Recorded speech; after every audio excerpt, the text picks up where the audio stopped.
વડીલો તથા મારા વાલા વિદ્યાર્થીઓ મિત્રો નમસ્કાર. હું રિદ્ધિ ઠાકોર. હું આપ સૌનું હાર્દિક સ્વાગત કરું છું. મારો આજનો વિષય છે માતા પિતાનું મહત્વ.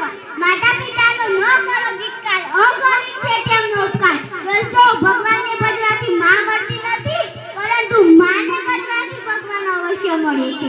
પ્રસૂતિની અસહ્ય વેદના સહન કરી જન્મ આપનાર માતા, ઘણી મહેનત કરીને આપણું પાલન પોષણ કરનાર પિતાજી બંનેનો આપણા ઉપર મહાન ઉપકાર છે. શાસ્ત્રમાં જણાવ્યું કે આપણે ચામડીના જોડા કરી આપે, શ્રવણ બનીને આખી જિંદગી ખભે ઉંચકીને ફરે, 32 બકર અને 36 ફરસાણ આદિ સારું ખવડાવે, છતાં તેના ઉપકારનું ઋણ એક ભગવાન ન ચૂકવાય. આજના આધુનિક યુગમાં લોકો માતા પિતાને વૃદ્ધાશ્રમમાં મૂકી આવે છે. જેને તારી આંગળી પકડી તને ચાલતા શીખવાડ્યું, પરંતુ ગળપણમાં હાથ ન પકડી શકતો. જેને તારા જન્મથી લઈને તારા યુવાન સુધીનો ખર્ચો પાડ્યો, તેનો તું ખર્ચો ગળપણમાં ખાવા પીવાનો ન ઉપાડી શકતો હોય ને, તો તારા માતા પિતાની પરવશ સુંદરી ધિક્કાર છે. શું તું એટલો બધો સંસારમાં ડૂબેલો છે કે તારા માતા પિતાની તને જરાય પરવા નથી?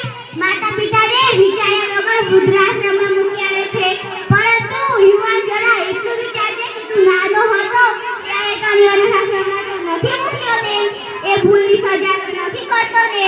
સરસવના લાડા જેટલી પેટમાં રહેલી પથરી જો તને ત્રાહીમામ પોકાર આપતી હોય તો એટલો વિચાર કરજે કે 2 કિલોના 9 મહિના સુધી તને તારીમાં પેટમાં લઈને ક્યાં ફરી હશે.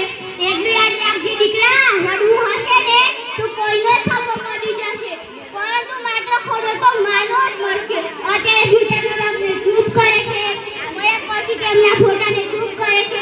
કેવી કરુણતા!